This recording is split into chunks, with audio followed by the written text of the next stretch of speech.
Hola a todos, muy buenas tardes, bienvenidos a un evento más de Actinver, ya en la carrera final para este ciclo electoral 2021 y le doy la bienvenida como ya lo hemos hecho en algunas otras ocasiones, Armando Ríos Peter, uno de los analistas políticos y políticos más reconocidos de México. Armando, ¿cómo estás? Bienvenido. De Actinver, feliz de estar el día de hoy aquí con ustedes. Al contrario, bienvenido. Oye, Armando, ¿qué cosas han pasado en las últimas semanas? Y aprovechando que ya está la elección aquí a la vuelta de la esquina, ¿cómo viste la sensación que tiene la población respecto a cómo llega esta elección en preferencias? Y sabes que un evento importante que pudo haber cambiado la perspectiva de todos en las últimas semanas, pues fue la desgracia que vimos en el metro de la Ciudad de México. ¿Qué estás viendo? Pues mira, como bien lo comentas tú, el mes arrancó con esa terrible, desafortunada noticia donde perdieron la vida 26 personas, un hecho pues realmente que todo apunta a que pudo haberse prevenido, que pudieron haberse tomado medidas para evitar un hecho tan desastroso. Y bueno, el hecho de que más de 80 personas hayan salido lesionadas, pero pues alrededor de unas 700,000 personas afectadas en esa zona del sudeste, del sudeste de la parte sudoriental de la ciudad capital, pues la verdad es que todavía me da la sensación de que no hemos visto las repercusiones profundas que ese evento va a tener. Obviamente podría tenerlas, mi querido Enrique, en el contexto electoral. No sé qué tan contundentes sean, por lo menos las encuestas no manifiestan algo en ese sentido, no lo manifiestan directamente en las áreas afectadas. Estamos hablando, digamos, de la parte derecha, cuando uno ve la ciudad, el mapa de la Ciudad de México, la parte oriental, lo que implica toda esa parte oriental de la ciudad, no manifiesta a nivel de las encuestas una caída en las preferencias electorales, o por lo menos no un señalamiento directo contra Morena en su decirlo en otros lados. La elección en el caso de la Ciudad de México, que originalmente se pensaba que posiblemente podría ser un día de campo, pues no lo está siendo del todo, no está siendo en la misma magnitud en todas las demarcaciones, y sin duda alguna, pues sí ha habido una afectación directa a la imagen de la jefa de gobierno, y no se diga a Marcelo Ebrard. Recordemos que esta línea 12, la famosa línea dorada, pues fue el proyecto de inversión más importante del sexenio de Marcelo Ebrard. Él invirtió pues aproximadamente unos 28,000 millones de pesos en esta obra, una obra pues que sin duda alguna tuvo una enorme trascendencia. Creo que es importante subrayarlo, apoyar alrededor de 700,000 personas. Y mira, esto lo digo incluso con conocimiento de causa. Yo cuando empecé a chambear, yo trabajaba en la Torre Emicor, en la Secretaría de Hacienda, es donde yo hice mis primeras actividades ahí en la Secretaría de Hacienda, y un colega que trabajaba con nosotros vivía precisamente en Tláhuac, y en alguna conversación que tenía con él me platicaba que de Tláhuac ahí a Insurgentes, 4 horas llegar desde su casa, hacer 4 traslados y llegar, digamos, ahí al centro en la Colonia del Valle. Entonces, bueno, pues sí, la verdad es que fue una obra que vino a cambiarle la vida a mucha gente en términos de movilidad, en términos de conectividad, pero también hay que decirlo, una obra que originalmente se presupuestó a muchos menos costos, y los costos se fueron incrementando, y al final del día, una vez que fue terminada, desde el principio siempre pues hubo ruido, hubo señalamientos de posible corrupción. Incluso recuerdo un estudio que sacó el gobierno, en el cual se detectaron alrededor de 11,000 fallas de distinto tipo precisamente en el diseño. Incluso hay videos que se pusieron muy en boga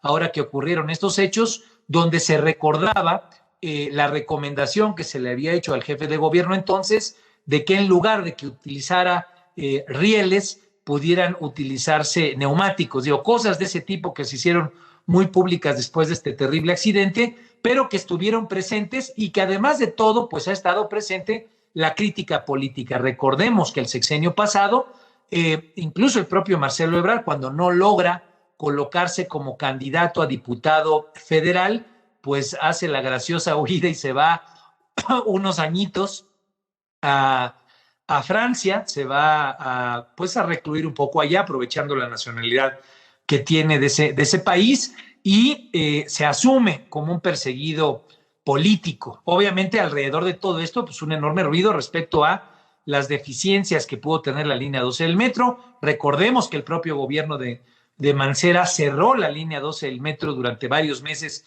precisamente para evitar que los malos trazos, el mal diseño y este tema de los rieles pudiera ocasionar accidentes. Entonces, ¿por qué es importante esta noticia? Bueno, sin duda alguna es relevante por lo terrible, lo desafortunado, lo feo que es, pues que gente muera precisamente por una obra mal construida posiblemente, pero también mal mantenida, que esa es una de las críticas que también han estado, en el cual recordemos que hubo un recorte importante, significativo, casi de 4,000 millones de pesos al mantenimiento de las líneas del metro.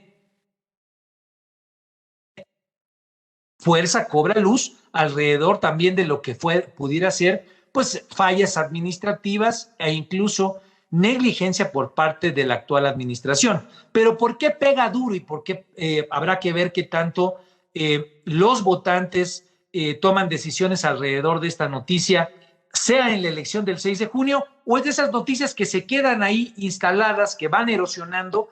Recordemos que muchas veces no es inmediato el costo político, sino hay hechos que se convierten en hechos supervinientes que cuestan en el largo plazo. Así lo fue Ayotzinapa en su momento, sin tener esa escala este evento, pues sí, a final de cuentas involucra a actores muy relevantes del gobierno, de la cercanía con el poder, de la cercanía específica con el presidente López Obrador y sobre todo de la historia de lo que ha sido Morena en la capital. Recordemos que el actual partido en el poder, el propio presidente de la República, pues tienen como centro de gravedad la Ciudad de México, y este episodio, pues la verdad es que dejó sin palabras, sin excusas, sin la posibilidad de que se le echara la culpa a nadie de otro sexenio, ¿no? Regularmente hemos visto, y ha habido muchas críticas públicas, cuando el presidente, cuando ve que algo ocurre mal, siempre echa mano del pasado, señala la corrupción del sexenio de Peña Nieto o echa mano de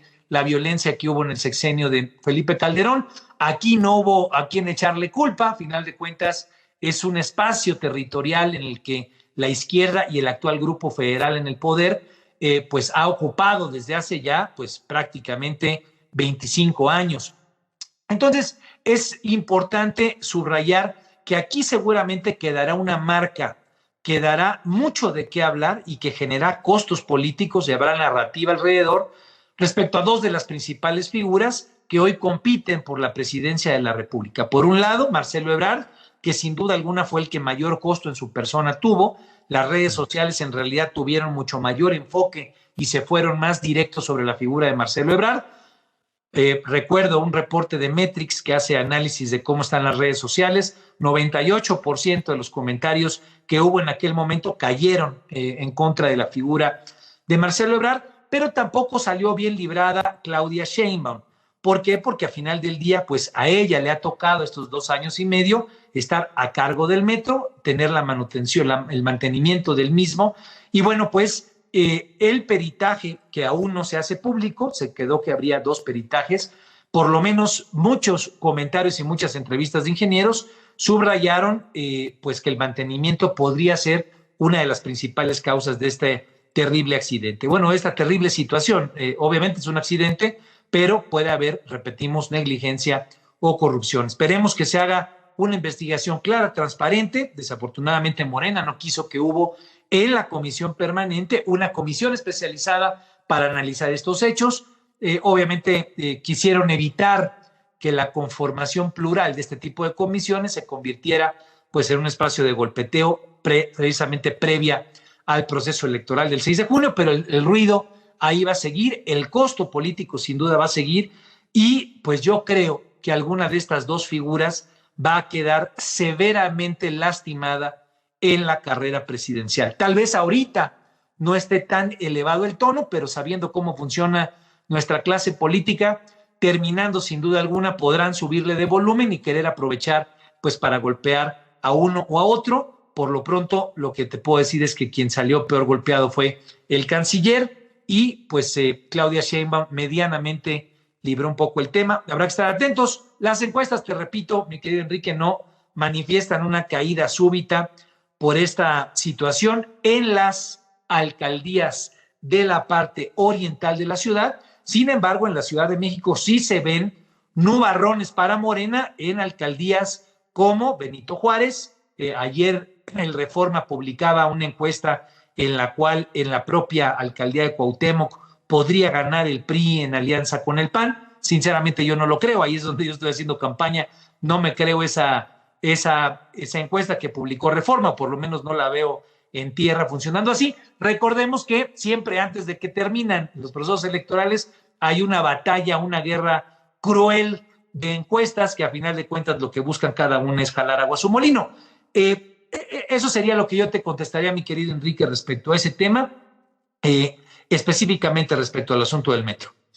Sí, y este es un evento que en realidad ha sido muy peculiar a la Ciudad de México, tal vez al Estado de México también por la integración de los sistemas de transporte, pero en este último mes hemos visto pues muchos temas interesantes que han aparecido en estados desde los más pequeños hasta los más grandes del país. A lo mejor te puedo preguntar de algunos de ellos, ¿no? Pero uno que ha estado claramente moviendo al debate público ha sido el caso de Nuevo León. No sé si te gustaría que tal vez preguntáramos por ahí. Bueno, sin duda alguna, el caso de Nuevo León es tal vez de los más relevantes por la importancia que tiene esa entidad en materia industrial, por la relevancia que tiene la clase empresarial y la generación de Producto Interno Bruto para el país. Y es un lugar en el cual, pues parece primero que nada que la clase empresarial tomó contundentemente, como lo ha hecho en los últimos sexenios, pues por lo menos la batuta de evitar a toda costa que la candidata de Morena creciera, ¿no? Y en realidad, pues la candidata de Morena ya se ubica, estamos hablando de Clara Luz Roldán, pues en algunas encuestas incluso en cuarto lugar, le pegó y obviamente tuvo mucho volumen este escándalo o esta situación de que había sido parte de alguno de los cursos de Nexium, que se puso muy de moda precisamente por el tema de trata de mujeres y esclavitud de mujeres, un tema sin duda alguna delicado, pero pues el hecho de que ella haya primero negado que había participado y que después saliera que incluso tuvo una charla directa con Ranier, pues le pegó en el centro de gravedad, nunca se pudo reponer. Y en eso es donde pues lo que nosotros consideramos y lo que muchos analistas ha determinado como una injerencia por parte del presidente López Obrador en la elección de Nuevo León, pues nos parece que es importante tenerlo presente, no solamente por las afectaciones que eventualmente pudiera tener al resultado electoral, sino por cómo ese capítulo, cómo ese episodio podría, mi querido Enrique, pues significarle costos en el debate, especialmente al Instituto Nacional Electoral. Recordemos que no es nuevo que el presidente López Obrador ha ido en contra de las instituciones autónomas, especialmente en contra del Instituto Nacional Electoral. En esta elección no han sido pocas las veces en las cuales ha habido confrontación entre el titular del Ejecutivo, los consejeros en distintos momentos han tenido que salir al quite en defensa del instituto, señalando pues su facultad constitucional de supervisar y arbitrar las elecciones, pero el presidente en este caso hizo una declaración interesante a mediados de mes cuando aparece un señalamiento frente a la Fiscalía General de la República por posibles delitos electorales cometidos por dos candidatos de Nuevo León. Por un lado, el candidato del PRI, Adrián de la Garza, y por el otro, Samuel García de Movimiento Ciudadano, ambos candidatos que hoy aparecen en las distintas encuestas como punteros, el que está, digamos, más avanzado en algunas encuestas, por lo pronto las que se publicaron el día de ayer en Reforma, sería por algunos 3 puntos porcentuales Samuel García. Todavía esa elección me parece que tiene todavía un empate técnico, especialmente porque Movimiento Ciudadano, pues históricamente no es un partido que tenga una gran base estructural, me refiero a una estructura de movilización, las campañas muchas veces tienen que ver con la movilización electoral que se hace la propia jornada electoral. El PRI históricamente la ha tenido, habrá que ver de qué manera se resuelve esa elección, pero por lo pronto sí llamó mucho la atención, mi querido Enrique, cuando le preguntan al presidente López Obrador si está metiendo las manos en el proceso electoral y en efecto ratifica, señala, confirma que sí está metiendo las manos y que él no va a ser tapadera de nada y que no va a permitir que se cometan actos que violenten el proceso electoral, que haya actos de fraude. ¿De qué es de lo que acusan a Adrián de la Garza? Pues lo acusan de estar promoviendo una tarjeta con programas a favor de la gente. Pues la verdad es que creo que terminó siendo una llamada de petate porque, en efecto, el propio Tribunal Electoral, el Consejo del INE señaló que la promoción de programas, no la entrega de tarjetas, sino la promoción de la tarjeta es propaganda y no está vetado, ¿no? Entonces, como que quedó ahí un sabor de boca de que quisieron, un tufito, digamos, raro, de que se quisieron meter, tal vez donde habría que ser más profundos en el análisis es respecto al tema de Samuel García. Samuel García se le ha acusado de excederse en los gastos de campaña y de no estar claras y transparentes las cuentas por más de 20 millones de pesos. Ese fue, digamos, en el momento en el que surgió este tema, en el cual no se estaba clarificando con toda puntualidad el origen de dichos recursos. Y bueno, pues esto me parece que sí es importante, porque siempre cuando pasan estas cosas, pues hay ruido, hay controversia. Se dice que hay el interés de evitar que quien gane sea Samuel García.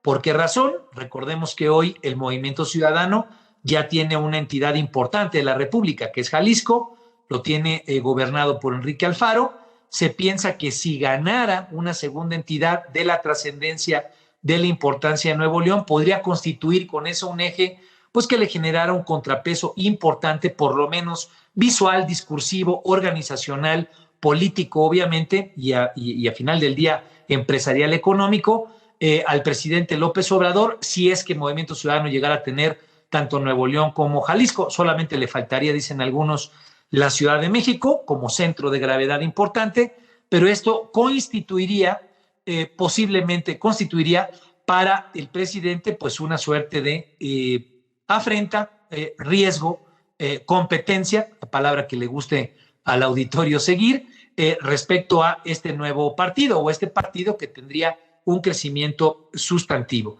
Me parece que es importante darle seguimiento a cómo evolucionará esta discusión. El presidente habló de fraude, señaló que el árbitro no estaba haciendo lo suficiente y podría darse el caso de que se utilice este ejemplo, independientemente de cuál sea el resultado, pues para echar, digamos, las baterías, los ataques, los señalamientos contra el Instituto Nacional Electoral una vez que acabe la elección. Recordemos que actores importantes de Morena, como el propio senador Ricardo Monreal, han señalado que se debería de hacer un cambio en estas instituciones. Surgieron muchas propuestas, el propio presidente dijo que habría que quitar el INE y mandarlo al Poder Judicial. Digamos, muchísimo ruido en términos de las declaraciones. Lo cierto es que hay que esperar a ver cómo termina la elección, porque tratándose de organismos constitucionales, si el gobierno no cuenta con la mayoría calificada, es decir, con 334 diputados y diputadas, pues no podrá hacer cambios constitucionales y eso es parte de lo que estaremos viendo en este proceso electoral. Al día de hoy, las encuestas no le dan al presidente y a sus aliados los 334 votos, le dan sí posiblemente mayoría en la Cámara, que es lo que permite cambiar leyes reglamentarias, pero no así la mayoría calificada. Entonces puede haber mucho ruido, puede haber muchos planteamientos, puede haber mucha grilla, que sin duda alguna la va a seguir habiendo, muchos embates en contra del INE, pero creo que nuestros clientes, por lo pronto, podríamos prever, según las encuestas como están al día de hoy, no sabemos qué tanto cambia en los próximos 4 días, luego ya ves cómo funciona ahora el mundo hiperconectado, pero es muy probable que el presidente y sus aliados no tengan la mayoría calificada para poder cambiar la Constitución, por lo cual pues no estarían capacitados o en condiciones de cambiar de manera puntual a los organismos autónomos. Entonces, esa era mi respuesta, mi querido Enrique. No, qué interesante. Y Nuevo León, un estado que es bien difícil para los analistas políticos pronosticar, ¿no? Ya lo hemos visto con el Bronco, ¿no? Un parteaguas en el rol que el candidato independiente podía tener, Movimiento Ciudadano que o sea, parece, ¿no? Que incluso podría ganar ahí también. Pues muy, muy difícil pronosticar Nuevo León. Oye, Armando, y otros estados importantes de México, no todos ellos han estado en las noticias por el debate político y en general de políticas económicas que podría haber hacia adelante, sino por temas muy complicados, ¿no? Temas de violencia electoral en particular. Guanajuato, tal vez uno de esos estados se ha deteriorado muy rápidamente su Estado de Derecho, en unos ejemplos de inversión de Estado de Derecho con un enfoque exportador de manufacturas de alto valor agregado, a un Estado que se ha metido en problemas de violencia y que los últimos eventos creo que han confirmado que es un lugar que merece, ¿no? Yo creo algo mejor de lo que está viviendo, pero como un reflejo más de la violencia electoral violencia electoral que ha reaparecido en nuestro país. ¿Te preocupa este tema? Sí, sin duda, mira, y qué bueno que lo preguntas porque desafortunadamente esta elección, la más grande de la historia reciente del país, más de 21,000 cargos de elección en distintos ámbitos, local, federal, alcaldías, congresos locales, el Congreso Nacional, 15 gubernaturas. La verdad es que es terrible el dato de 89 candidatos asesinados solamente de septiembre del 2020 a la fecha, o te estoy dando el último dato que es el que tengo en mi memoria, o por lo menos en el registro que yo llevo y que estaremos presentando en el reporte que invito a los clientes y a las clientas de Actinver a que lo revisen y lo chequen. Pues el hecho de que en ese tiempo hayamos tenido 89 candidatos asesinados es un dato insólito. Nunca ha pasado algo tan dramático, tan grave.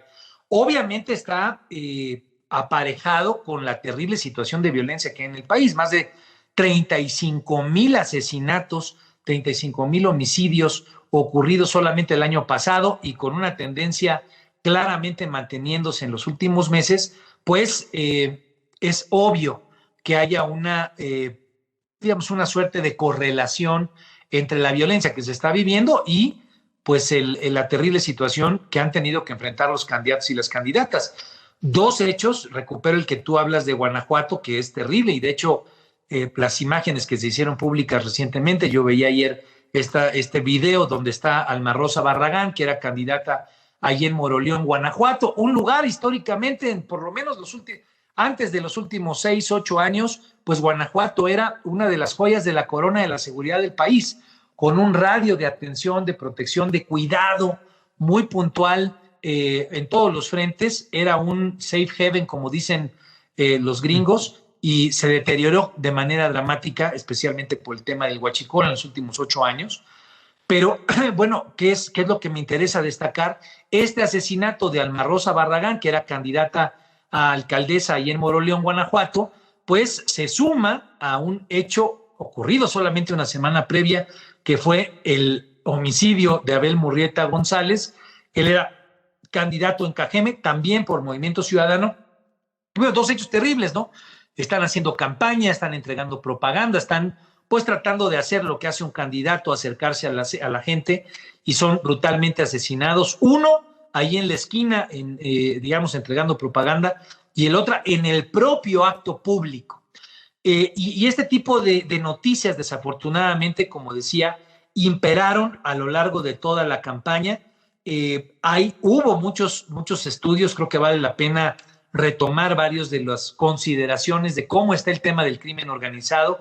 Recordemos que ya el propio general estadounidense Glenn Van Herk hace poco declaraba, él es del Comando Norte, que el crimen organizado en nuestro país controla entre el 30 y el 35% del territorio mexicano. Entonces, obviamente hay una gran correlación entre estos terribles niveles de violencia que enfrenta la ciudadanía común y corriente y que ahora se han trasladado a las campañas políticas. Y el propio estudio de Integralia Consultores me parece que también pues viene a subrayar el por qué ocurren estas cosas, ¿no? Yo siendo de Guerrero, me tocó conocer de este tipo de problemática que hoy desafortunadamente pues se ha multiplicado a muchas regiones, muchos territorios del país. Pero bueno, buena parte de los incidentes, ¿qué es lo que pasa? Los llevan a cabo integrantes del crimen organizado, que lo que buscan es coludir, controlar, subyugar a quienes, a los gobiernos locales. A final de cuentas,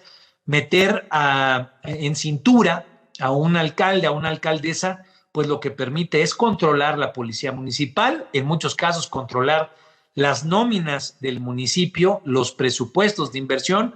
Ahí me tocó conocer en el caso de Michoacán que cuando en la época de la tuta con los caballeros templarios, pues se metían directamente a la Secretaría de Finanzas de las alcaldías y ahí directamente en las presidencias municipales definían cuánta obra pública les iba a tocar a sus empresas, a las de los caballeros templarios, y a final de cuentas pues era un negocio redondo porque todo eso lo hacían pues imponiéndose por encima de la autoridad municipal, y cuando la autoridad municipal no jalaba, pues simple y sencillamente la asesinaban, como ocurrió en muchos casos. En el caso de Guerrero, digamos ahí en lo que es Ciudad Altamirano, pasó con un colega de nuestro equipo, incluso, que al negarse a eso, pues terminó siendo asesinado. Entonces, el problema, mi querido Enrique, es que esto pues ya se ha salido de control, y lo que evidencia nuevamente es que tenemos una condición pues estructuralmente de colapso en términos de seguridad en amplias regiones del país. No está exento desde Chiapas hasta Tijuana. Desafortunadamente, la incertidumbre y la inseguridad, la violencia le pegó a muchos actores y a mucha gente, y esto no tiene que ver específicamente con un solo partido político, porque hubo voces que empezaron a decir, obviamente en campañas siempre también hay mezquindad y se usa mucho este tipo de temas para jalar agua al molino, pero decían que solamente estaban asesinando candidatos de la oposición. No es cierto esto. El 20% por lo menos de los asesinados en el estudio de Integrala fueron de Morena, el 15% del PRI, el 12% del PAN, el 9% y el 9% del Movimiento Ciudadano. Es un dato terrible. A mí siempre me choca hablar de estadísticas cuando se habla de estos temas, pero bueno, pues nos da una referencia por lo pronto de la magnitud y del problema que enfrentamos. Yo subrayaría para terminar mi comentario en este tema, Enrique, pues se vuelve a quedar en evidencia que la estrategia de seguridad que se tiene es insuficiente si solamente se quiere tener una, digamos, una atención al tema de la seguridad desde la gran perspectiva de la visión de fuerza del ejército. Se necesita inteligencia, se necesita que vayamos al fondo de la problemática, que es la falta de pues, confianza que hay de la sociedad hacia las autoridades, ¿no? Si no tienes confianza de la sociedad, de los gobernados hacia las autoridades, pues porque piensan que tal vez el policía está coludido, no le comparten información, eso evita que tengamos información de inteligencia, capacidades preventivas y obviamente un frente común articulado. Se necesita invertir en policías locales, invertir en la policía municipal, la policía estatal, cosa que se ha negado a hacer desde hace ya muchos años los gobiernos. Este no es la excepción y solamente nos hemos quedado con la batería, digamos, de lo que es el problema estructural que en este momento significa pues la gran violencia del crimen organizado.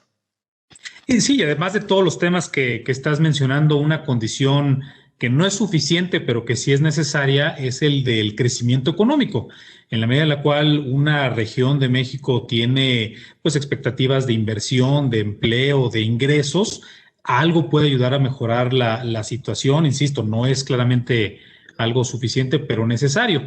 Y dado que la pandemia pues ha deteriorado la economía mexicana de una manera pues muy profunda, el año pasado con una caída del 8,5%, y aunque este año se espera una recuperación parcial de toda esa caída, pues todavía le queda un buen trecho a la economía mexicana para recuperarse. Y creo que por eso es importante también voltear a ver dónde están los determinantes de crecimiento y de empleo de México para los siguientes meses y los siguientes años, porque las condiciones domésticas no son las más optimistas. Tal vez la recuperación de Estados Unidos es una de las buenas fortunas que tenemos, que su ciclo económico se está recuperando, implica comercio internacional, implica remesas, y por eso la relación bilateral con Estados Unidos tal vez comience a ser de lo más importante, ¿no? Y te pregunto esto porque una de las primeras cosas que va a hacer la administración cuando acabe este ciclo electoral es recibir a Kamala Harris y con ello comenzar una nueva etapa de relación con Estados Unidos. Entonces, ¿cómo estás viendo esta relación? Pues mira, sin duda alguna, y yo comparto contigo, este país tiene como su único motor medianamente funcional la relación que tenemos en materia de importaciones y exportaciones con los Estados Unidos desde hace 25 años, ¿no? Sí, Digamos, es para nosotros indispensable el garantizar que en este momento, especialmente después de la caída del 8.5 que comentas tú, pues ese motor que significa el comercio internacional a partir ahora del nuevo tratado del TEMEC, pues esté funcionando bien y que esté al tiro, ¿no? No podría decirlo de ninguna otra forma. Es difícil pensar que el mercado interno tenga una recuperación inmediata, considerando especialmente pues, que no se echaron mano de políticas contracíclicas y no se avisoran hasta el momento que el gobierno de López Obrador, los gobiernos locales, tengan capacidades suficientes de echar mano de políticas contracíclicas. Entonces, en ese sentido, la visita que tú comentas de Kamala Harris no es un asunto menor. Ella estará aquí, tú ya lo acabas de decir, el próximo 8 de junio. Ella estará desayunando pues para revisar, antes seguramente, no sé qué periódico le llegará, seguramente se echará pues tal vez el Reforma, el Universal, alguno de estos, y verá con toda puntualidad cómo acabaron los procesos electorales, cómo acabaron las 15 gubernaturas y sobre todo quién gobernará el Congreso en el país, si es que lo tendrá la oposición o si es que Andrés Manuel, sea con Morena o sea con Morena y sus aliados, tiene pues los números. Y otra vez lo vuelvo a subrayar porque eso es lo que está en juego y es importante que los clientes de Actinver lo tengan presentes. En materia del Congreso es si el presidente tiene el 50% más uno de las curules o si tiene el 66% de las curules. Es decir, capacidad de cambiar las leyes reglamentarias, solamente 50% más uno, o cambiar la Constitución. A todos esos que les preocupan los temas de la reelección, del INE, del modelo energético, pues todo eso está amparado en la Constitución. Si Andrés Manuel tuviera hoy, como la tiene ahorita, capacidad de cambiar la Constitución en la Cámara, pues eso generaría nuevamente ruido alrededor de esos temas. Insisto, yo no creo que la vaya a tener, inclusive la vez pasada con Héctor Madero, tú recordarás, nos echamos hasta una apuesta ahí con Julio de a ver qué es lo que pasaba. Pero, bueno, retomando el tema de Kamala Harris, hay mucho en juego en materia de la relación bilateral. Obviamente, el asunto económico, pues hay que subrayarlo. El TEMEC, el Tratado México, Estados Unidos y Canadá, tiene nuevas dinámicas que hay que entender a profundidad. De hecho, hay que recordar que la parte estructural, digamos, que destrabó el acuerdo, recordemos que al final de cuentas andaban los empujones y jalaba o no jalaba, fue precisamente que pueda haber supervisión laboral en nuestro país. Y ahí hubo siempre un ruido que si se iba a poder o no. La verdad es que los Estados Unidos van a estar metidos supervisando, impugnando en donde haya lo que ellos consideran inequidad en las relaciones laborales y violaciones a los derechos de los trabajadores.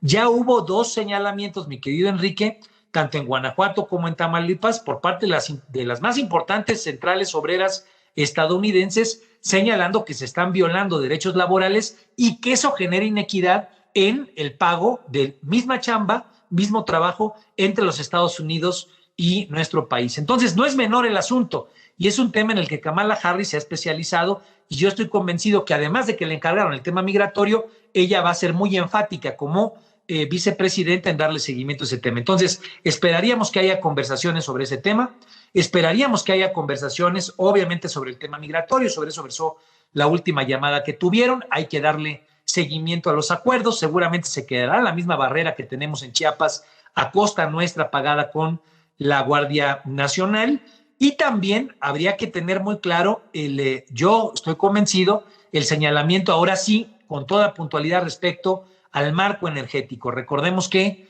este gobierno acaba de pasar 2 leyes que pues a todas luces son inconstitucionales respecto al modelo que tenemos en la Carta Magna, pero pues como que quieren hacer un chanchullo, ¿no? Como que quieren pasarla, digamos, vender gato por liebre.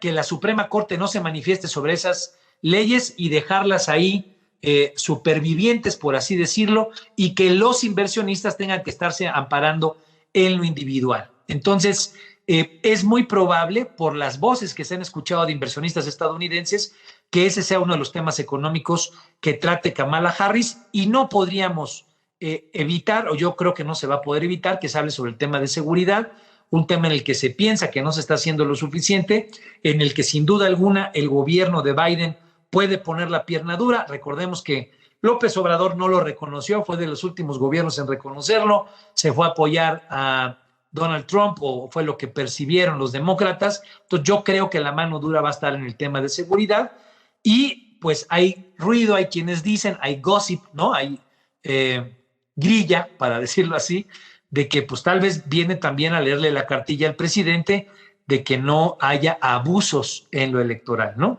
No me consta, pero bueno, pues lo he leído, lo he escuchado, son de esos comentarios que hay entre los analistas y vale la pena pues tenerlos ahí presentes, porque pues es una casualidad muy puntual que la vicepresidenta esté pues a tan solo 2 días de las elecciones aquí presente, pues supervisando la relación binacional, ¿no? Oye, decías que seguramente va a llegar a leer el Reforma y algún otro periódico mexicano, pero en la maleta yo creo que ya va a tener otras publicaciones. Sí, el Economist, ¿no? Ya leyó, que están atentos a México, ¿no? ¿Cómo está haciendo la percepción global? Pues fíjate, comentaba hace rato que pues hoy Le Monde saca un señalamiento respecto a la excesiva injerencia, la excesiva crítica que ha hecho López Obrador respecto al árbitro electoral. También lo sacó un medio alemán, ¿no? Desafortunadamente no leo alemán, pero pues vi más o menos la traducción en la que era más o menos una crítica similar. Y lo que sí fue un golpe duro, devastador, pues fue la portada y los artículos al interior del Economist, ¿no? La relevancia del Economist, lo importante que es ese semanario para los inversionistas, para los analistas económicos, para el sector financiero, pues sí, le da un duro golpe al presidente al calificarlo de un falso mesías y al incluso pues promover el voto. O sea, no se quedan chiquitos, ¿no? Incluso hasta dan la recomendación de que la gente vote por la oposición. Obviamente creo que eso es algo desmedido, pero pues sí está en el ambiente, y estoy convencido, dado que Kamala Harris y la inglés, pues seguramente que ya revisaría esa revista y seguramente tendrá algunas consideraciones al respecto. Estoy viendo aquí la lista las preguntas que nos está haciendo la gente que está conectada, y por favor sigan mandando preguntas si tienen otras. Algunas de los temas que también sucedieron en este último mes, algo que los economistas decíamos mucho tal vez a los clientes era que la inversión en algunos proyectos como el de Dos Bocas, pues podría ser algún tipo de sentido, sobre todo desde el punto de vista de soberanía energética, aunque tal vez desde el punto de vista de costos no hacía tanto sentido, que tal vez lo que deberían hacer era comprar refinerías en Estados Unidos, y van y lo hacen, ¿no? Compran la mitad que hacía falta de una refinería por allá, que me parece que es una señal muy neoliberal, ¿no? O sea, casi en contra de lo que hubiéramos esperado hace 3 años. ¿Está suavizando el mensaje el presidente? ¿Lo ves un poquito más a favor de los mercados? ¿Cómo ves? Pues mira, yo sinceramente no tendría esa lectura. Me parece que a final de cuentas lo que busca es consolidar en su discurso el presidente López Obrador un tema de lo nacional, ¿no? Compramos una refinería para ser nosotros capaces, autosuficientes de refinar nuestras propias gasolinas.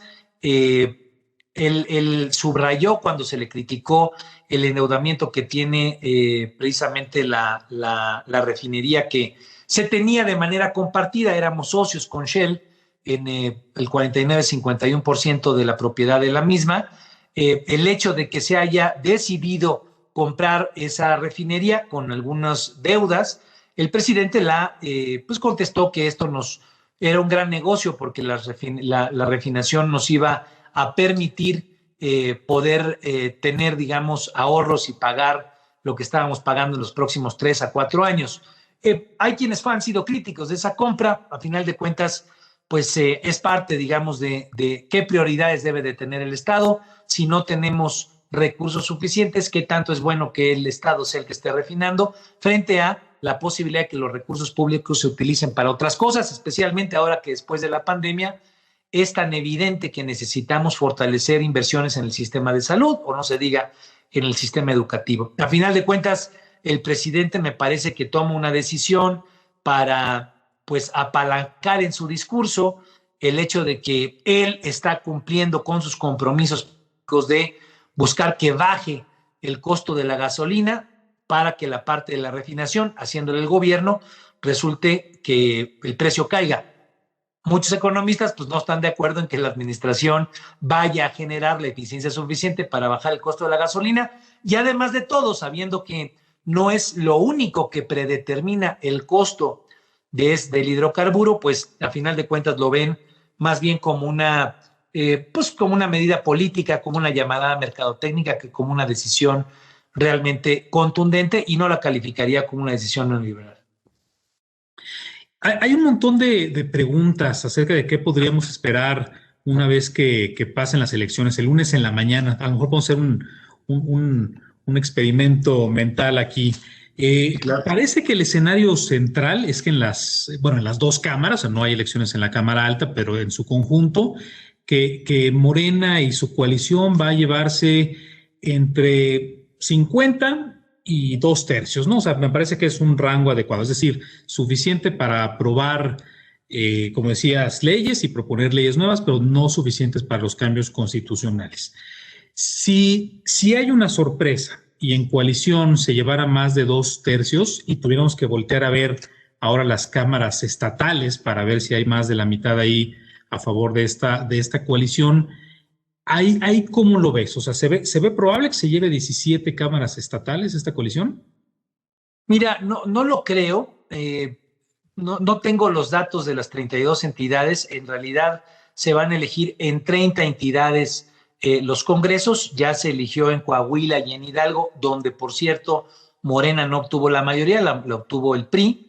De esos 30, pues en 15 ahí se celebran elecciones estatales, y yo te diría que no es una miel sobre hojuelas para Morena.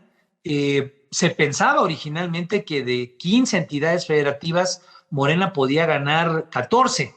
La verdad es que estas cifras han cambiado y hay, obviamente, digamos, esquina a esquina, ¿no? Algunos que le dan solamente 3, ¿no? 3 que podrían ser Baja California, Nayarit, Colima, que son como que los que evidentemente en la gran mayoría de las encuestas se le dan, en este caso, al partido de López Obrador. Pero pues de ahí en fuera hay de chile, de sal y de manteca, si me permiten decirlo. Hay desde lugares como el mío, Guerrero, donde originalmente se pensaba que iba a tener una mayoría aplastante, más del 50%, pues la verdad es que los tropiezos en las formas en las que se tomaron las decisiones, igual que en Michoacán, pues hoy hay quienes piensan que Morena pudiera perder incluso Guerrero. Yo personalmente no lo creo que lo va a ganar de panzazo, pero pues mira, a final de cuentas también la elección, repito, como decía hace rato en el caso de Nuevo León, tiene que ver con estructuras, con movilización y con capacidad organizacional. Morena no necesariamente la tiene. Morena es una suerte de, pues como de estado de ánimo. Yo digo, no es un partido político como tal, es como un estado de ánimo. El caso de que hayan quitado a Félix Salgado Macedonio, que hayan quitado a Raúl Morón en Michoacán y en Guerrero, pues hoy en Michoacán muchas encuestas los tienen a tablas, y yo creo que ahí, por ejemplo, el gobernador va a echar el cuerpo y va a querer que su hermano gane la elección. Ese sería un poco mi preludio sobre el asunto. No sé si gane o no, pero creo que le va a echar ganitas para querer ganar. No veo la misma condición en Guerrero, creo que va a acabar Morena ganando de panzazo, pero uso esos dos ejemplos, mi querido Enrique, porque así está todo el país. Mira, en Sonora, pues la verdad es que hay un volado, ¿no? Posiblemente la anexión de Movimiento Ciudadano con el PRI le traiga la posibilidad de ganarle a Durazo y que con eso pierda Morena. En el caso de Chihuahua, ahí donde originalmente se veía que el PAN iba avanzando muy bien, pues ahorita ya medio se les complicó y está más o menos a tablas. Ahí Morena ha remontado y podría tener un buen resultado. En el caso de Nuevo León, ya lo comentábamos, puede ser el PRI o puede ser el Movimiento Ciudadano. Levemente está Samuel García por encima del candidato del PRI, habrá que ver cómo movilizan a la gente. San Luis Potosí igual, yo creo que ahí se la va a llevar el PAN. Sin embargo, Gallardo, que es el del Partido Verde Ecologista, pues está dando ahí guerra, está dándoles la batalla. Si nos vamos al otro extremo, estamos en Sinaloa, donde es muy probable que gane Morena, pero las últimas encuestas tienen un crecimiento leve de parte del PRI. Zacatecas, hay quienes le dan un triunfo a Morena, pero también hay otros que le dan el triunfo al priista. Gobierna el PRI, ¿qué tanto se mete el gobernador? Siempre hay que tener muy claro qué tanto se puede o no meter un gobernador. Si le echan ganas y le echan agandalle, pues a final de cuentas le pueden ser competitivos, en este caso a Morena. En Tlaxcala, yo sería de los que piensan que va a ganar Morena, pero puede darse el caso de que con las últimas encuestas también se le dificulte ganar a la candidata de Morena. Entonces, del PAN. ¿Qué sería lo que hoy sí podríamos decir? 3 para Morena, decía Colima, decía Nayarit, decía Baja California, 3 que me parece que no estarían en duda para la oposición, que serían Baja California Sur, Querétaro, esas 2 para el PAN, y eventualmente Nuevo León, que estoy convencido que no tendrá forma de remontar clara luz de parte de Morena. Y se me estaba olvidando comentar Campeche, en donde las encuestas hoy tienen como una competencia a tercios y donde podría darse el caso de que también ganara o el Movimiento Ciudadano o que ganara el presidente del PRI con su sobrino ahí, Cristian Castro, o que incluso la candidata de Morena, que fue compañera mía en el Senado, pues pudiera dar la sorpresa. No creo esto último, creo que más bien va a estar entre el PRI y Movimiento Ciudadano. ¿Qué quiero decir con esto? Hay enorme incertidumbre. Está abierto, sí. Es difícil saber a nivel de los estados qué va a pasar. Creo que es más claro lo que puede pasar en la Cámara de Diputados. Creo que al final del día Morena y sus aliados, o los aliados del presidente más bien, no los aliados de Morena, sino los aliados de López Obrador, pueden quedarse con la Cámara y eventualmente no alcanzar la mayoría calificada. Te doy el dato de GEAISA solamente por utilizar una de pues muchas encuestas que hay, pero es una encuesta seria que se hace además de todo desde hace muchísimos años. Al PRI le dan, a ver, ¿cuánto le dan a Morena? Le dan el 30% en intención de voto. Sin duda alguna es el que más votos tiene. Pero al PRI le dan 16%, al PAN 13% y al PRD le dan 5%. Si te fijas, en la sumatoria tendrían más votos que Morena. Dejan en un 8% a todo el chachareo de los otros, que a final de cuentas son los aliados de López Obrador. Eso reequilibraría, como estamos comentando, y tal vez quien podría jugar la lógica de bisagra en esta encuesta sería el Movimiento Ciudadano con el 6%.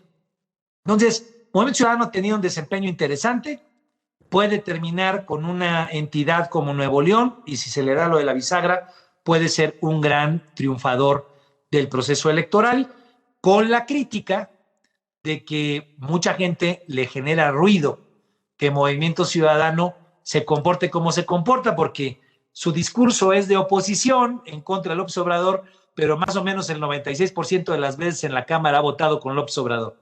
Entonces, entendiendo que Dante Delgado fue aliado durante muchos años de López Obrador, pues muchos analistas ven una suerte, digamos, de triquiñuela en términos de lo que se dice de dientes para afuera y la forma en la que se comporta como partido de oposición. Serían algunas de las consideraciones que yo haría. Y sobre el tema de los congresos locales, pues como verás, es difícil determinar qué tanto podría ganar el 15% más uno de los estados. ¿Y por qué? Para el auditorio es importante saber eso, pues porque si tienes tú la mayoría constitucional en la Cámara de Diputados, si la tienes en el Senado, siempre vas a requerir el 50% más uno, es decir, 16 congresos locales para que te aprueben un cambio constitucional.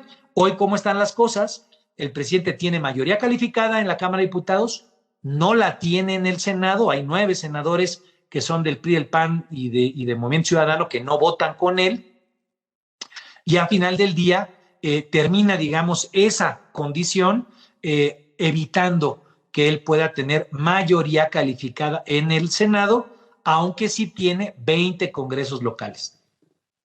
Y creo que los mercados en las últimas 2 semanas se han comportado muy parecido a lo que tú piensas, ¿no? Donde tomar una dirección clara de inversiones no parece ser tan sentido porque todavía hay muchas cosas abiertas. Sí se ha movido el peso y claramente se ha movido la bolsa, pero más siguiendo consideraciones internacionales que locales.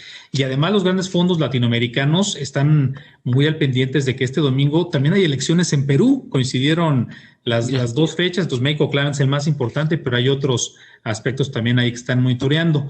Una cosa que sí me ha llamado la atención de los inversionistas internacionales es que no solamente no está definida esta contienda electoral a 4 días, sino que también quieren esperar saber el lunes en la mañanera a ver cómo reacciona la administración en el sentido de reconocer resultados rápidamente o querer alargar este proceso unos días, unas semanas hasta que se clarifique todo. ¿Qué crees que pueda pasar en esa mañana del lunes? ¿Un tono conciliador o más agresivo en contra del resultado?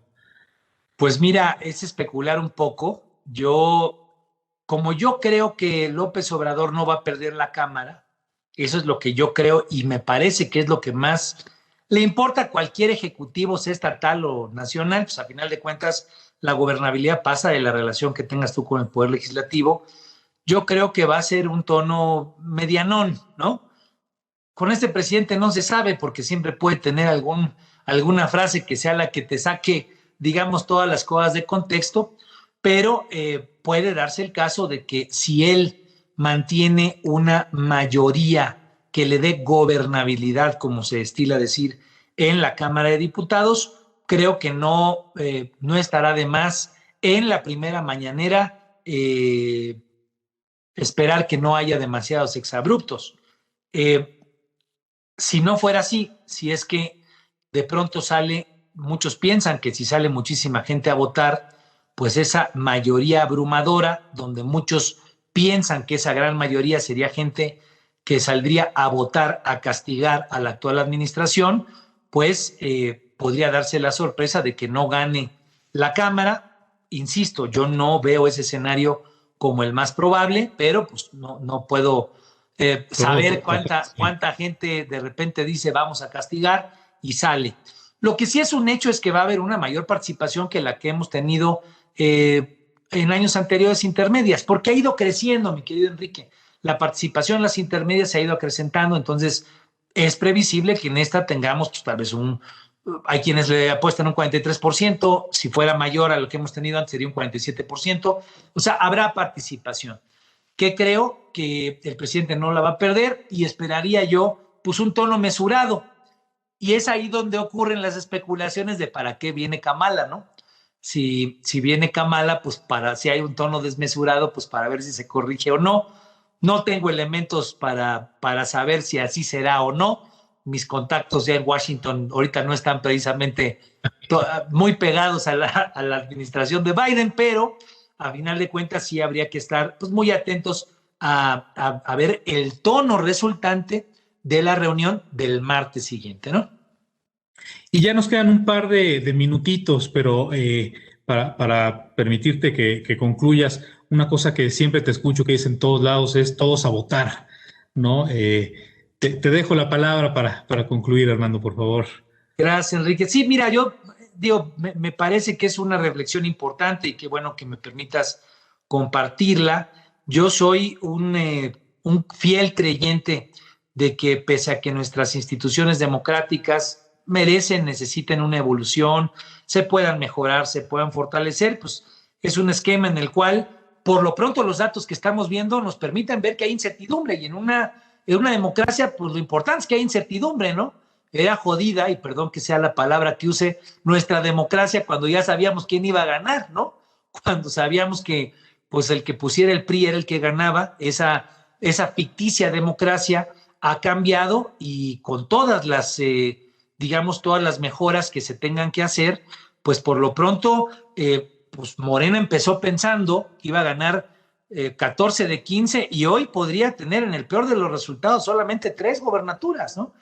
Pensó que iba a arrasar y que iba a tener la mayoría calificada. Hoy las encuestas no determinan eso. Entonces, que en un país haya incertidumbre significa que hay competencia.